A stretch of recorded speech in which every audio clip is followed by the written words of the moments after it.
ગોંડલ રીબડાનો યુવક એટલે કે અમિત ખૂંટ આત્મહત્યાનો જે કેસ છે તે દિવસે ને દિવસે હવે રહસ્યમય બનતો જાય છે।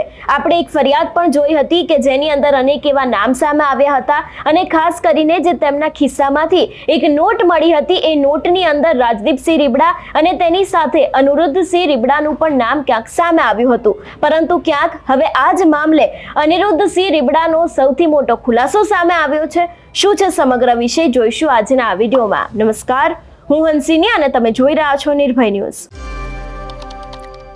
ગોંડલ રીબડાના યુવક છે અમિત ખૂંટ, તેમના ઉપર દુષ્કર્મની ફરિયાદ કરવામાં આવે છે અને આ જ ફરિયાદની જ્યારે શોધખોળ ચાલતી હોય છે ત્યારે સીધું જ તેમનો મૃતદેહ મળે છે અને એવું જાણવા મળ્યું હોય છે કે અમિત ખૂંટ દ્વારા પોતાનું જીવન છે તેને ટૂંકાવી દેવામાં આવ્યું છે। જો કે એ બાદ ફરિયાદ થાય છે અને અનેક એવા ખુલાસા પણ સામે આવતા હોય છે, પરંતુ જો વાત કરવામાં આવે કે રીબડાના અનિરુદ્ધસિંહ જાડેજા છે તેમનું પણ આમાં ક્યાંક નામ સામે આવ્યું છે। એટલું જ નહીં, તેમનો પુત્ર છે રાજદીપસિંહ રીબડા, તેમનું પણ ક્યાંક નામ સામે આવ્યું છે, પરંતુ હવે આજ દરેક વિષયને લઈને સીધો જ ખુલાસો કર્યો છે અનિરુદ્ધસિંહ જાડેજાએ। સૌથી પહેલા તો એમને જ સાંભળીએ કે તે આ વિષયને લઈને શું કહી રહ્યા છે। રીબડા ગામ મુકામે જે અમિત ખૂંટ નામની વ્યક્તિએ ગળે ફાંસો ખાઈને આપઘાત કરેલ એની વાડી ઉપર, તે બાબતે હું મીડિયાના માધ્યમથી જણાવવા માગું છું કે એ બાબતે હું કે મારો પરિવાર એમાં ક્યાંય ઇન્વોલ્વ નથી કે મારા ત્રાસથી કે મારા પરિવારના ત્રાસથી કે મારા બાળકોના ત્રાસથી એને મજબૂરીથી આપઘાત કરવો પડ્યો એવી કોઈ વાત છે નહીં। રહી વાત બળાત્કારની કે પોસ્કોની કે જે લેડીસે કે જે દીકરીએ ફરિયાદ નોંધાવી હોય તે હયાત જ છે, એ પોલીસનો તપાસનો વિષય છે। પોલીસ તપાસ કરે।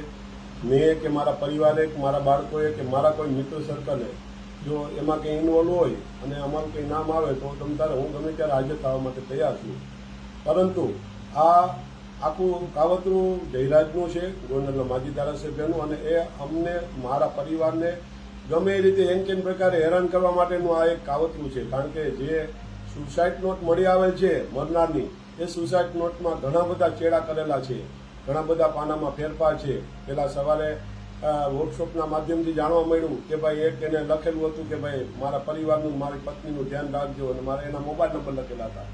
બાદમાં જ્યારે જયરાજ રીબડામાં એનું થયો હાજર અને જ્યારે એની વાડી પર ગયો ત્યારે એ બધા ભેગા મળી, ગોવિંદ સરપરિયા એ બધા ભેગા મળી અને ચર્ચા વિચારણા કરવામાં આવી અને પછી સુસાઇડ નોટ લખવામાં આવી અને એ સુસાઇડ નોટમાં ચર્ચા કરી મારું, મારા દીકરા રાજદીપનું નામ ઇન્વોલ્વ કરવા માટે આ સ્પેશિયલ કાવતરું રચવામાં આવે છે, જે હું આ મીડિયાના મારફતે લોકોને જણાવવા માગું છું। અને પોલીસનો ખરેખર એમાં તપાસ કરીને ઊંડી ઉતરે તો સત્ય હશે એ બહાર આવી જશે। જો મેં કે મારા પરિવારે ખરેખર આ દીકરીનો કોન્ટેક્ટ કરેલો હશે કે એના મોબાઈલમાં અમારો નંબર નીકળે અથવા એનો અમારા મોબાઈલમાં નંબર નીકળે તો પણ એ પણ પોલીસ તપાસ કરી શકે છે। જેમાં એટલે જે પ્રમાણે તેમના ઉપર લાગેલા જેટલા પણ આરોપો છે, જે નોટમાં લખેલા આરોપો છે, એ દરેક આરોપોને તેમના દ્વારા સીધા જ નકારી દેવામાં આવ્યા છે। એટલે ખાસ કરીને હવે આ જે કેસ સામે આવ્યો છે એમાં આગળ શું વળાંક આવે છે તે પણ હવે આગામી સમયમાં જોવાનું રહેશે। તમારું શું માનવું છે આ વિષયને લઈને અમને કમેન્ટ કરીને ચોક્કસથી જણાવજો। તેની સાથે જ અમારી ચેનલ નિર્ભય ન્યૂઝને લાઇક, શેર અને સબસ્ક્રાઇબ કરવાનું ભૂલશો નહીં। નમસ્કાર।